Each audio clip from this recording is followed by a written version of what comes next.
एक समय की बात है। माता गांव में एक छोटी सी प्यारी सी नन्ही सी टुन्नी चिड़िया रहती थी। वह बहुत ही कठिनाई से गुजर रही थी। वो अपने छोटे से घोंसले में रहती थी। वह हमेशा यहाँ वहाँ भोजन की तलाश में उड़ती रहती थी। टूनी चिड़िया के बहुत सारे सपने थे, लेकिन बेचारी टूनी चिड़िया अपना सपना कोई भी फुलफिल नहीं कर पा रही थी। ये कहकर वो बाहर उड़ जाती है। शायद आज कुछ अच्छा मिल जाए। वो जंगल में पहुंचती है, लेकिन वहाँ भी उसे कुछ नहीं मिलता। वहीं जंगल में गोवर्धन पूजा की तैयारियां चल रही थी। इस बार गोवर्धन पूजा भव्य होगी। हाँ, सभी ने अपनी अपनी भागीदारी दी है। टुनटुनी ये सब देखकर सोचती है, गोवर्धन पूजा का त्योहार तो बहुत बड़ा है, क्या मैं इसमें भाग ले सकूंगी? टुनटुनी अपने मन में सोचती है कि उसे पूजा के लिए कुछ सामग्री चाहिए। अगर मुझे कुछ खाने को मिल जाए तो मैं भी पूजा में हिस्सा ले सकूंगी। वो फिर से भोजन की तलाश में उड़ती है, लेकिन उसे कुछ नहीं मिलता। तभी एक दयालु बूढ़ा चील टुनटुनी को देखता है। अरे छोटी चिड़िया, तुम इतनी कमजोर क्यों हो? मुझे कुछ खाने को नहीं मिला। मैं गोवर्धन पूजा में हिस्सा लेना चाहती हूँ, लेकिन मैं कुछ नहीं कर पा रही हूँ। चिंता मत करो, मैं तुम्हें कुछ अनाज दे दूंगा। वो टुनटुनी को थोड़े दाने देता है। धन्यवाद बाबा, आप बहुत दयालु हैं।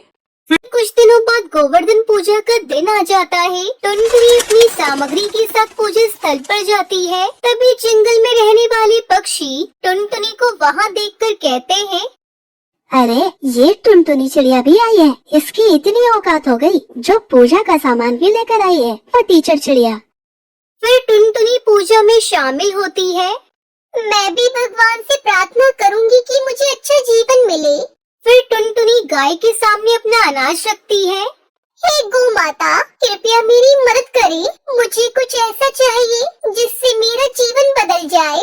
उसकी प्रार्थना सुनकर तभी अचानक आसमान में चमकती रोशनी आती है और वहाँ से एक सुनहरी गाय उतर कर आती है। टुनटुनी, तुम्हारी सच्ची प्रार्थना सुन ली गई है। अब तुम्हारा जीवन बदलने वाला है।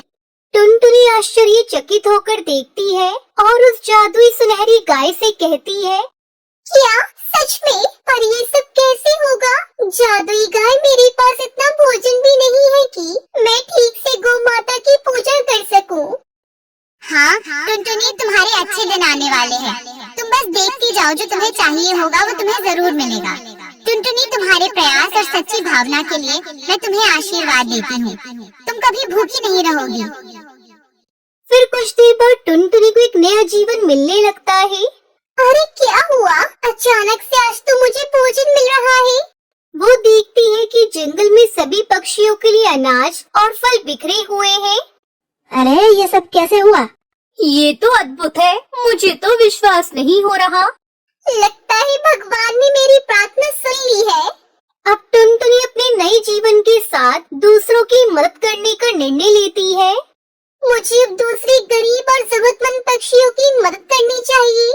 वो जंगल के अन्य पक्षियों को बुलाती है। आओ पक्षियों, हम सब मिलकर इस भोजन को बांटते हैं। हाँ, ये बहुत अच्छा होगा टुनटुनी बहन। जंगल में सब मिलकर भोजन बांटते हैं। टुनटुनी, तुमने हमें एकता का महत्व सिखाया है। हाँ, अब हम एक साथ हैं। ये सब तुम्हारी सच्ची भक्ति की वजह से हुआ है। जो गोवर्धन पूजा के दिन तुम्हें गौ माता ने इतना सुनहरा आशीर्वाद दिया है, जिससे हमारा जीवन खुशहाल बन गया।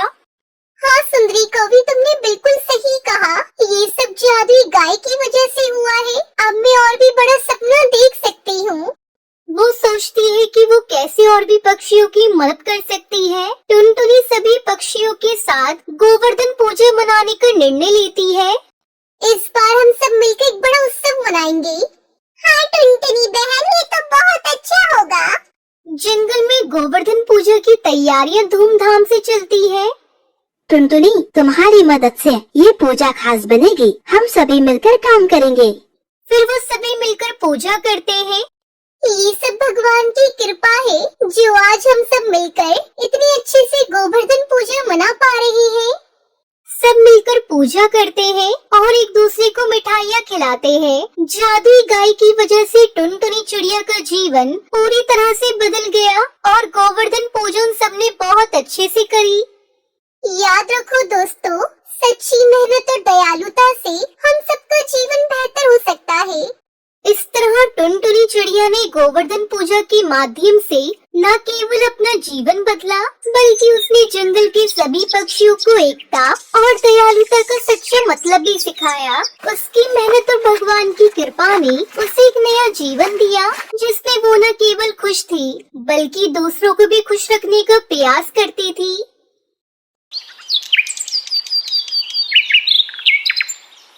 एक गांव में टुनटुनी नाम की चिड़िया अपने पिता बंटी कबूतर के साथ रहती थी। उसे पेड़ पौधों और जानवरों से बहुत प्यार था। उसके घर के पीछे वाले बगीचे में एक पेड़ था, जिससे टुनटुनी को बात करना बहुत अच्छा लगता था। एक दिन जब वो अपने घर के पीछे वाले बगीचे में उस पेड़ से बातें कर रही थी, तभी उसे उसका दोस्त कालू कौवा मिला, जो उसके साथ में पढ़ता था। अरे टुनटुनी, तू यहाँ? मैं तुझे कब से ढूंढ रहा हूँ। कल मेरी बहन की शादी है, सबको आना है। मेरी सारी दोस्त कल लहंगा पहन कर आ रही है, तू भी लहंगा पहन कर आना, फिर हम सब दोस्त खूब मस्ती करेंगे। पर कालू, तुम मेरे हालात तो जानते हो ना। मैंने आज तक कोई अच्छा महंगा कपड़ा नहीं पहना, तो मैं लहंगा कहाँ से पहनूंगी? इसलिए मैं तुम्हारी बहन की शादी में नहीं आ सकती। टुनटुनी, चाहे कुछ भी हो जाए, तुम्हें आना ही होगा। तुम्हारे बिना शादी में मजा नहीं आएगा। तुम आ जाना, मुझे और भी दोस्तों को इनवाइट करना है। अच्छा, मैं अभी चलता हूँ।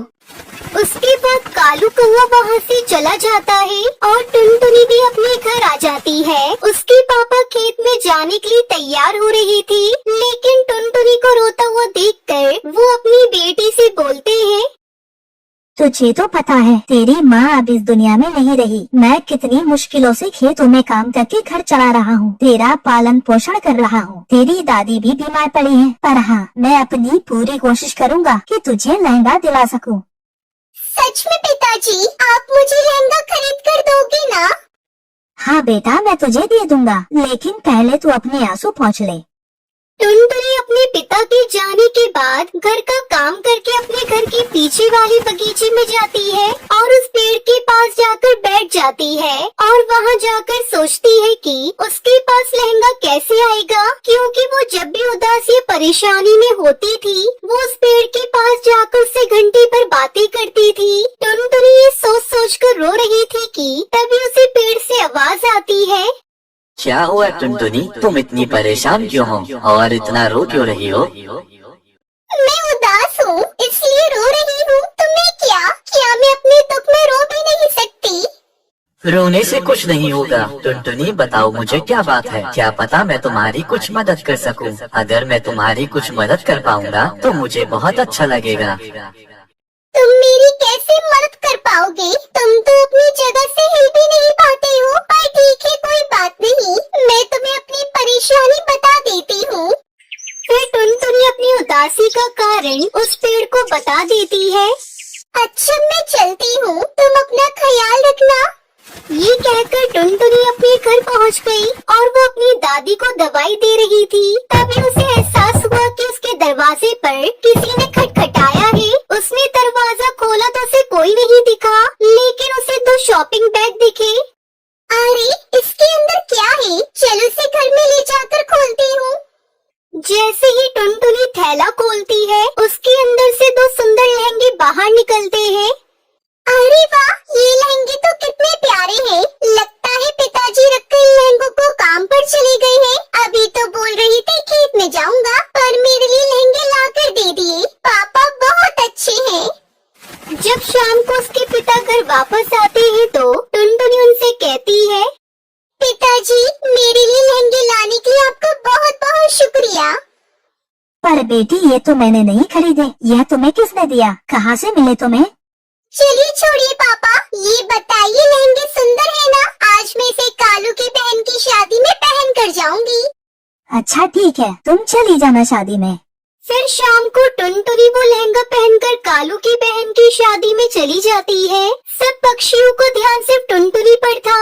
सबने उसकी बहुत तारीफ की। आज तक टुनटुनी को इतना सम्मान नहीं मिला था। जब वो अपने घर आई तो बहुत खुश थी। फिर अगले दिन वो अपने घर के पीछे वाले बगीचे में गई और उस पेड़ से बोली, सुनो दोस्त, मुझे पता चल गया है कि तुमने ही वो मुझे जादुई लहंगे दिए थे। तुम बहुत अच्छे हो।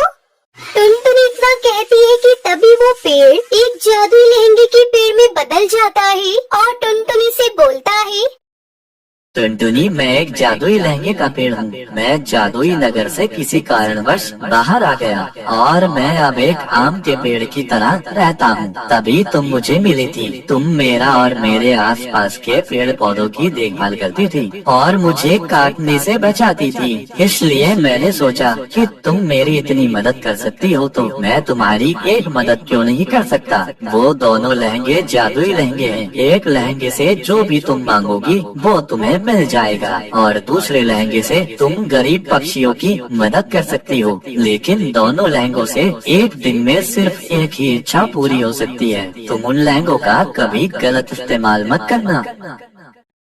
तुम्हारा बहुत बहुत शुक्रिया जादुई लहंगे के पेड़, तुमने मेरी इतनी मदद की। ठीक है, मैं चलती हूँ, तुम अपना ख्याल रखना।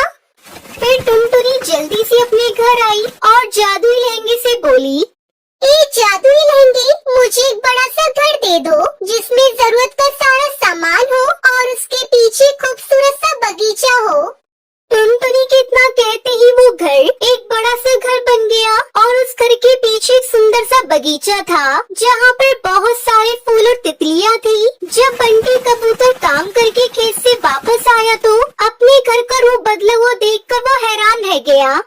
पिताजी देखिए, हमारा घर कितना बदल चुका है और हमारे पास एक खूबसूरत सा बगीचा भी है। आप जानते हैं, मैं जिस पेड़ से बातें करती हूँ उसी ने मुझे सब दिया है। पिताजी, वो एक जादुई लहंगों का पेड़ है और आपको पता है उस जादुई लहंगे से मेरी रोज एक इच्छा पूरी हो सकती है।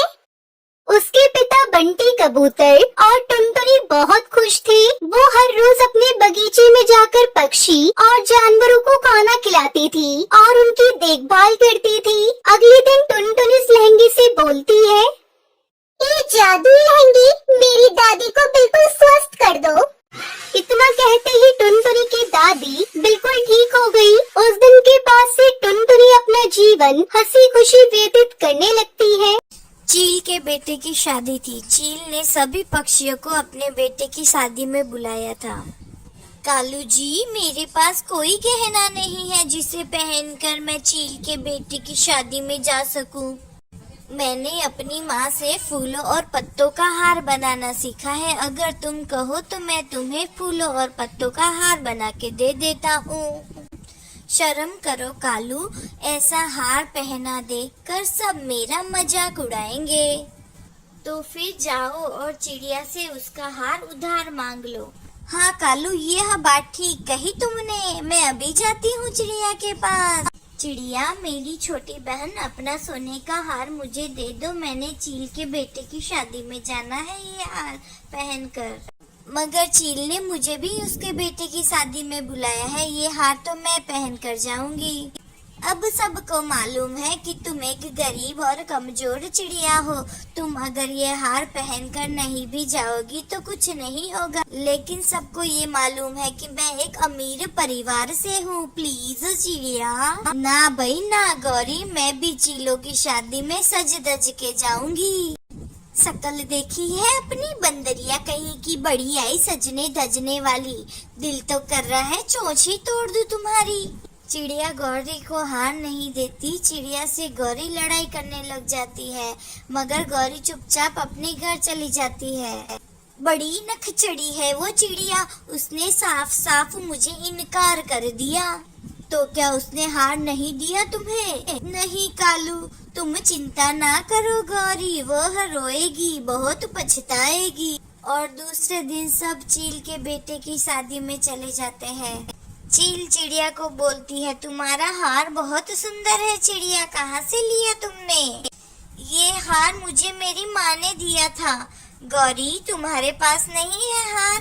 तुम तो कहती थी तुम्हारी माँ ने तुम्हें 5 सोने के हार दिए हैं। दिए तो थे चील बहन, पर वह सब कालू ने बेच दिए। कालू भैया ने आपका हार नहीं बेचा, मुझे सब मालूम है। चिड़िया का बेटा अकेला था। वो घर में बॉल से खेल रहा था। तभी चुपके से कालू कौवा चिड़िया के घर में घुस आता है और पीछे से आकर चिड़िया के बेटे के ऊपर एक कपड़ा गिरा देता है।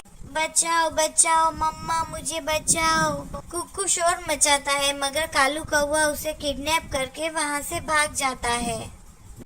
शाम हो जाती है। चिड़िया जैसे ही अपने घर आती है, अपने बेटे को घर पर ना देखकर चिड़िया जोर जोर से रोने लग जाती है। कुक्कू कुक्कू बेटा कहाँ हो आप? जब चिड़िया का बच्चा आवाज नहीं देता तो चिड़िया घबरा जाती है और वह घर से बाहर कुक्कू को ढूंढने निकल जाती है। यहाँ आओ, यहाँ जाओ, मैं नहीं बोलती तुमसे, सबके सामने मेरी बेइज्जती हुई है। अरे तुम चिंता ना करो, मैंने भी आज चिड़िया के बेटे को किडनैप कर लिया है। क्या ये आप क्या कह रहे हैं कालू जी? हाँ, मैं उसे पुराने पेड़ से बांध आया हूँ। जब तक चिड़िया हमें अपना हार नहीं देगी तब तक हम उसके बेटे को नहीं छोड़ेंगे। कालू, मेरे इतने सुंदर पति, तुम मुझसे इतना प्यार करते हो, मुझे तो मालूम ही नहीं था। अब तो चिड़िया रोएगी भी और अपना हार भी मुझे देगी। रात हो जाती है। गौरी बहन, मेरा बेटा कहीं खो गया है। गौरी बहन, ये सुनकर गौरी रोने का नाटक करती है। हाय मेरी चिड़िया बहन, आपका बेटा कहाँ चला गया? एक ही तो था मेरी चिड़िया बहन का बेटा। मैं तो उसे घर में ही छोड़कर चील के बेटे की शादी में गई थी। चिड़िया, तुम शांत हो जाओ और अपने घर पर जाओ। मेरी पहचान वाला एक उल्लू तांत्रिक है। मैं कल उसके घर जाऊंगी और उससे पूछूंगी कि हमारा कुक्कू कहाँ है। गौरी बहन, उस उल्लू तांत्रिक को मालूम होगा कि मेरा बेटा कहाँ है। हाँ, उसे सब मालूम है। चिड़िया अपने घर चली जाती है और रात गुजर जाती है। गौरी, तुम जल्दी से चिड़िया के पास जाओ और उससे अपना हार लो और मैं उसके बेटे के पास जाता हूँ। जाओ, जल्दी जाओ। हाँ, अब तो चिड़िया खुद ही मुझे अपना हार दे देगी। ठीक है चिड़िया बहन, मैं जाती हूँ उल्लू तांत्रिक के पास। गौरी बहन, मैं भी चलती हूँ आपके साथ। नहीं, वो उल्लू तांत्रिक गुस्सा कर जाएंगे। मैं तो सीधा उधर ही जाने वाली थी, पर सोचा तुम्हारे घर थोड़ा कुछ नाश्ता कर लूँ। फिर चिड़िया गौरी के लिए नाश्ता लाती है और गौरी मजे मजे से नाश्ता करती है। चिड़िया, मैं आपको एक बात बताना चाहती हूँ। वो क्या गौरी बहन?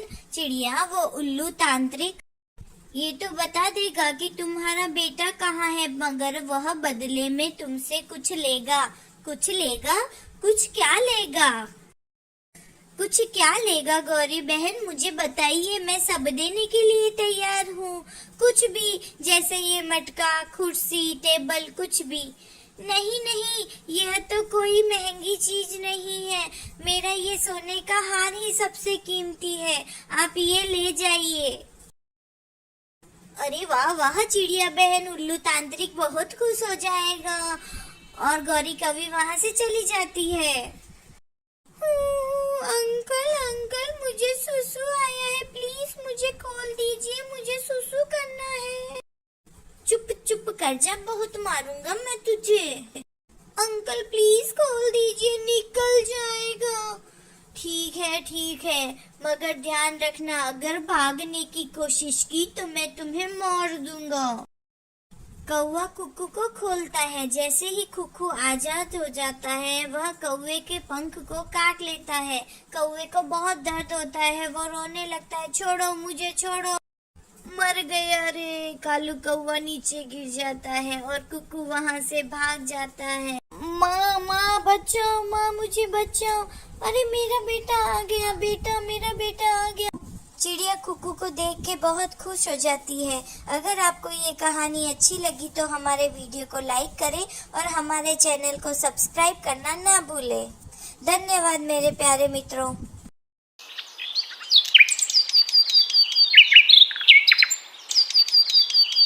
नागपुर जंगल में टुनटुनी नाम की एक चिड़िया अपनी दो बेटी सुनहरी और पिंकी के साथ रहती थी।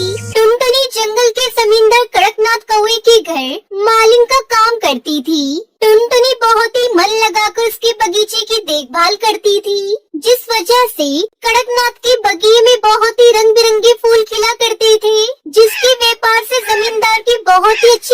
कमाई हो जाया करती थी। एक दिन कड़कनाथ कौआ टुनटुनी को आवाज लगाते हुए कहता है, टुनटुनी, अरे ओ टुनटुनी, कहाँ हो? जल्दी आओ। मालिक की आवाज सुनकर टुनटुनी भागी भागी वहाँ आती है। जी मालिक, कहिए। ये बता, ये गुलाब के फूल ऐसे मुरझाए हुए क्यों हैं? ये तू कैसे देखभाल कर रही है बगीचे की? तुझे पता है ना मुझे अपना बगीचा कितना प्यारा है। मेरे बगीचे में कोई भी फूल मुरझाए, मुझे ये बिल्कुल भी बर्दाश्त नहीं है। जानती हूँ मालिक, लेकिन सालों साल इस बगीचे के फूल खिले खिले तो नहीं रह सकते हैं ना। फूलों का खिलना मुरझाना तो ये तो प्रकृति का नियम है। ये सब तो भगवान के हाथों में है। जब सब कुछ भगवान के हाथों में ही है, तो तू क्या यहाँ मुफ्त में पगार लेगी? चल अब जा यहाँ से। कल से तुझे काम पर आने की कोई जरूरत नहीं है। अरे मुझ गरीब पर ऐसा गजब मत करो। मेरे घर में तो बेटियां हैं, वो बड़ी आस लगाकर बैठी होंगी कि मुझे पगार मिलेगा तो घर में खाना बनेगा। मालिक, मुझ पर रहम करो। तुझे एक बार में बात समझ नहीं आती क्या? जा यहाँ से। बात सुनकर टुनटुनी दुखी होकर वहाँ से अपने घर की ओर आने लगती है। तभी उसे रास्ते में एक हरा भरा पौधा दिखाई देता है। अरे न जाने किसने इस पौधे को उखाड़ फेंका है। इस पौधे में तो अभी पूरी जान बाकी है। एक काम करती हूँ, मैं इस पौधे को अपने घर ले जाती हूँ, वहाँ आंगन में लगा दूंगी। टुनटुनी उस पौधे को लाकर अपने आंगन में लगा देती है और रोजाना उसमें पानी डालती है। कुछ ही दिनों बाद वो छोटा पौधा बड़ा होने लगता है। ये देखकर टुनटुनी की दोनों बेटियां सुनहरी और पिंकी कहती है, अल्ले पिंकी, ये देख, माँ का लगा हुआ पौधा कैसे तनकर खड़ा हो गया है। अब देखना, बहुत ही जल्दी ये पेड़ हमें मीठे मीठे फल देगा। फिर हम इन फलों को बेचने लगेंगे, जिससे हमारी गली भी मिट जाएगी और माँ को भी इतनी मेहनत नहीं करनी पड़ेगी।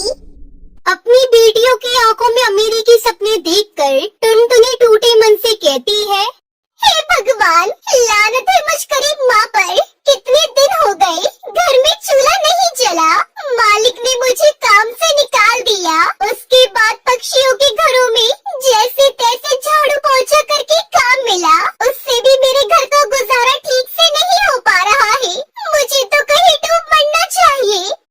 टुनटुनी यही सब सोच सोच कर हर रोज घुटती रहती है, जिस वजह से टुनटुनी की तबीयत बहुत खराब हो जाती है और वो इस दुनिया को अलविदा कहकर स्वर्ग से धार जाती है। दोनों बहनों के माथे से माँ का साया हट जाता है और दोनों बहनें अनाथ हो जाती है। दोनों बहनें कभी जंगल के पक्षी से भीख मांगकर अपना पेट भर लेती, तो कभी मंदिर की सीढ़ियों पर बैठकर भीख मांगकर गुजारा करती। ऐसे ही दोनों बहनें एक दिन मंदिर की सीढ़ियों पर बैठे भीख मांग रही थी, परंतु रोजाना दोनों बहनों को इस तरह भीख देते देते पक्षी थक जाते हैं। अब पक्षियों ने दोनों बहनों को इग्नोर करना शुरू कर दिया था और उन्हें भीख नहीं देते थे, जिस वजह से पिंकी भूख के मारे रोने लगती है। चुप हो जा मेरी बहन, मत रो ऐसे। एक दिन अचानक बहुत तेज मूसलाधार बारिश होती है, जिस वजह से उनका कच्चा मकान ढहने लगता है।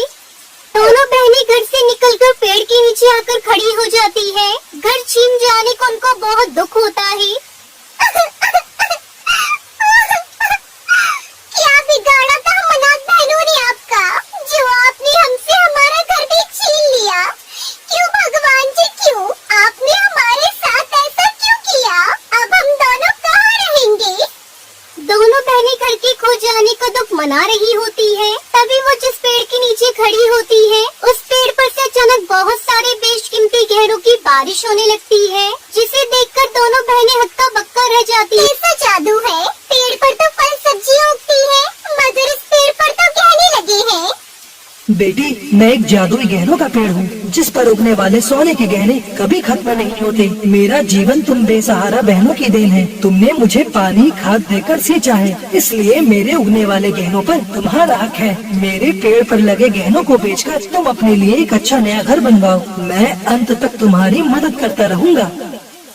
पेड़ की बात सुनकर दोनों बहनें बहुत खुश हो जाती हैं। पहली बार उनके जीवन में इतनी खुशियाँ आई थी। दोनों बहनें पेड़ पर लगे गहनों को सुनार के पास बेच देती है और अपने लिए आलीशान घर बनवाती है और उसमें सुखमय जीवन व्यतीत करने लगती है।